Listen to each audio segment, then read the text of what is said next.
Au cœur du village pittoresque de Bonou, entouré de champs verdoyants et de collines ondulantes, vivait une jeune femme nommée Ayanda.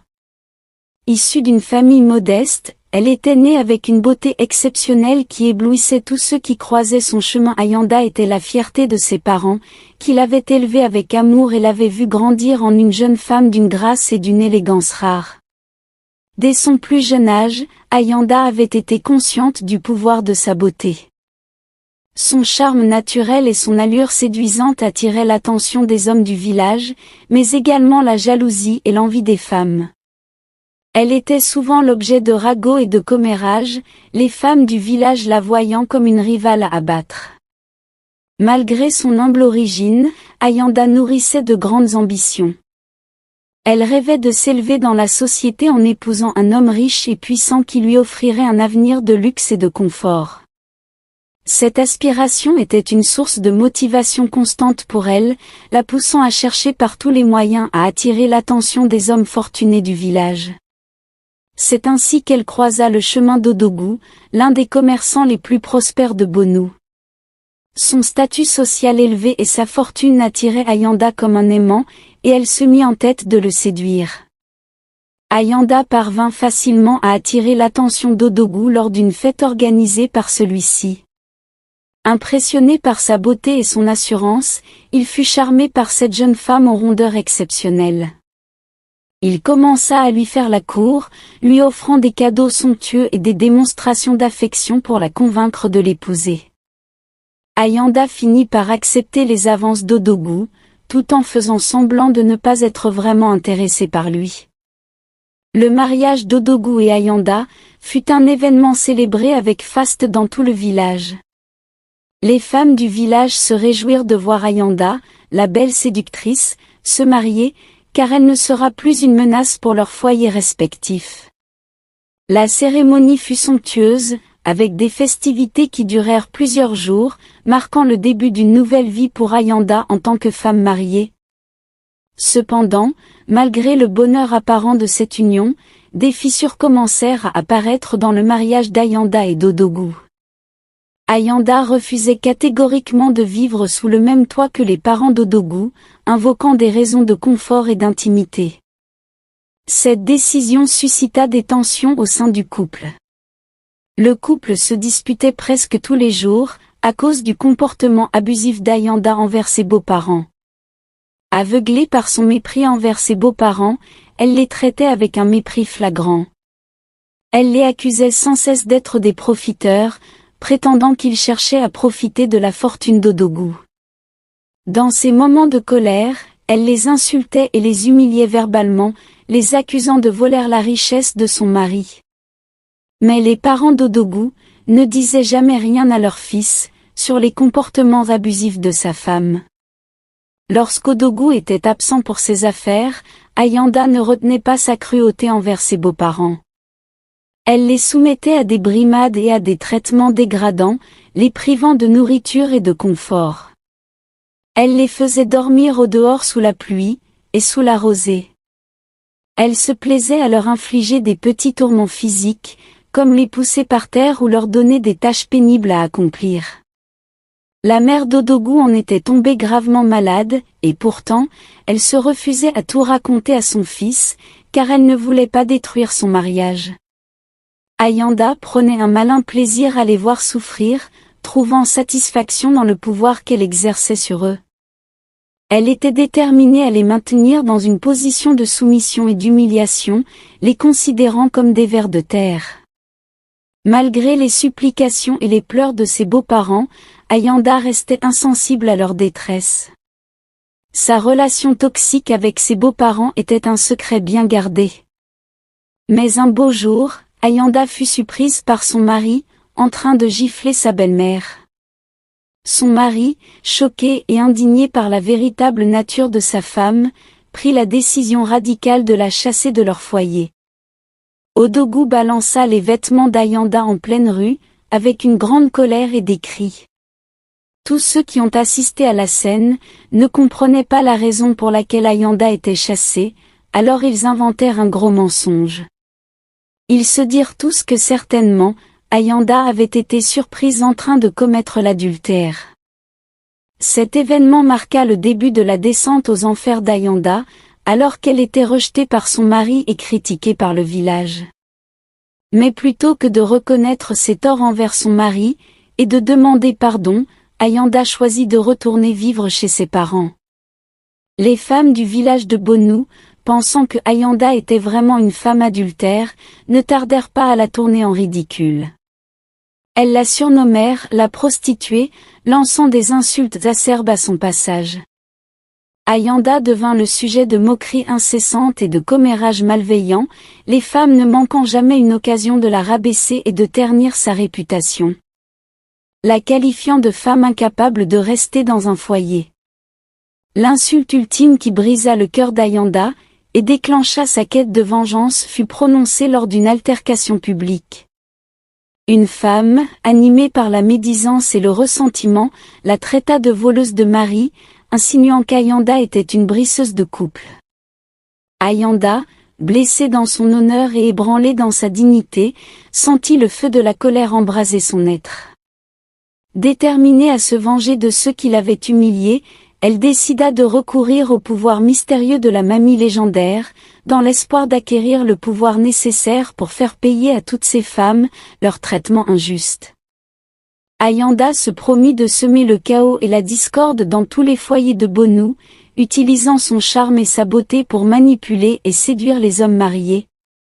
Déterminée à réaliser sa vengeance, Ayanda se mit en quête d'un moyen de renforcer encore davantage son pouvoir de séduction. Elle entendit parler d'une vieille mamie dans un village voisin, réputée pour ses potions et ses sortilèges, destinée à embellir le corps et à ensorceler les hommes. Sans hésitation, Ayanda se mit en route vers cette mystérieuse mamie, son esprit obsédé par le désir de devenir encore plus belle. Arrivée chez la mamie, Ayanda exposa ses désirs les plus profonds. Elle voulait une beauté encore plus éblouissante, une silhouette plus séduisante, et un charme irrésistible qui lui permettrait de manipuler, et de contrôler tous les hommes à sa guise. La mamie, souriante et énigmatique, lui promit de réaliser ses souhaits, mais à un prix élevé. Ayanda fut initiée à un rituel complexe, impliquant l'utilisation de potions et de plantes rares. Pendant 6 mois, elle se soumit aux instructions de la mamie, appliquant les remèdes sur son corps et suivant les rituels avec dévotion. Petit à petit, elle sentit sa beauté se transformer, sa silhouette devenir plus gracieuse et ses charmes s'intensifier. Finalement, après des mois d'attente et de sacrifices, Ayanda atteignit son objectif. Elle était devenue une vision de perfection, sa beauté éblouissante attirant tous les regards sur elle. Armée de sa nouvelle apparence ensorcelante, Ayanda retourna à Bonou, déterminée à accomplir sa vengeance.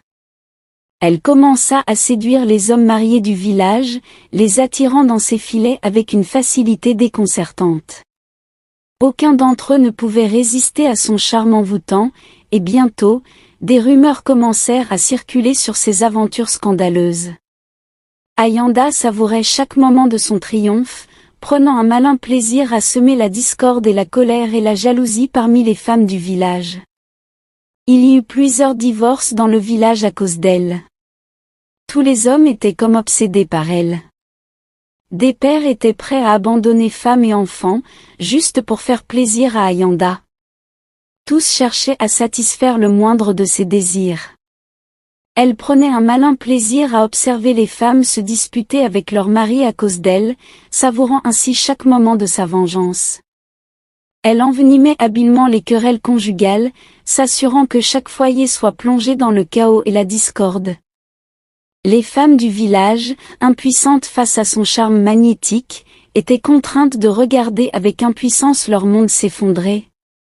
Cependant, malgré tous ces triomphes, il y avait une ombre au tableau, le roi de Bonou restait insensible à ses charmes.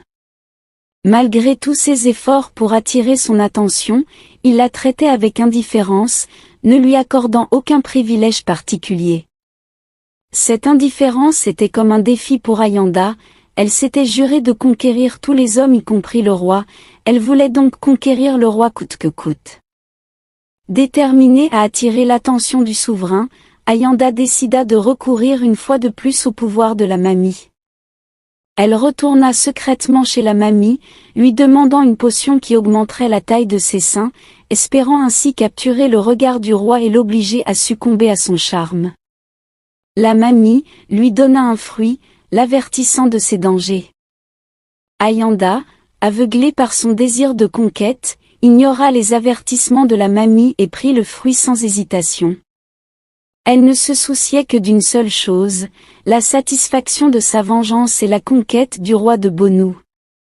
Après avoir obtenu le fruit de la mamie, Ayanda était remplie d'espoir et de détermination. Elle s'imaginait déjà attirant tous les regards, y compris celui du roi, avec ses seins agrandis.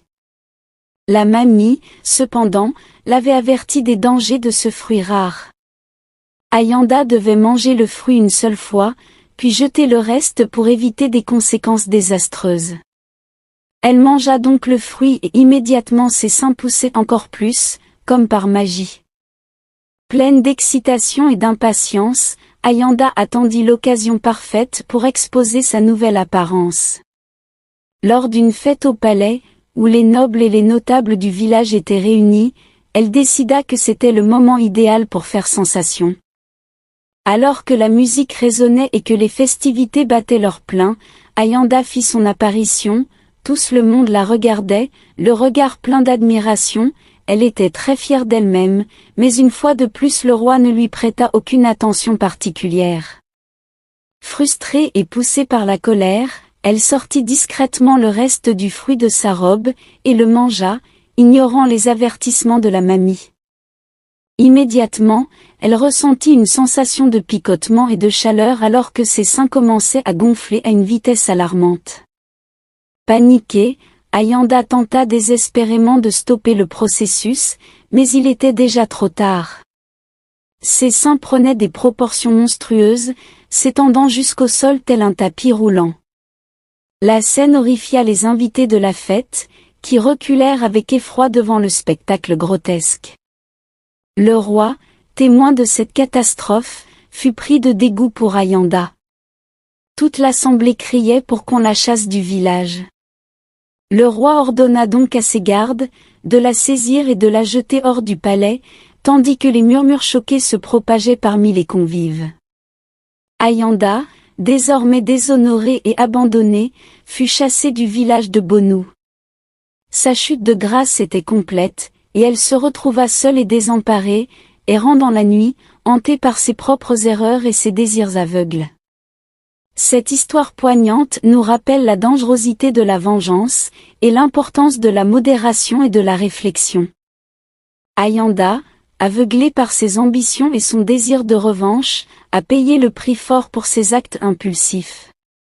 Sa quête de pouvoir et de reconnaissance l'a conduite à sa propre ruine, mettant en lumière les conséquences désastreuses de l'égoïsme et de la vanité. Ainsi, que cette histoire serve de rappel, que la véritable beauté réside dans la bonté et la compassion, et que le chemin de la vengeance ne mène qu'à la destruction de soi-même.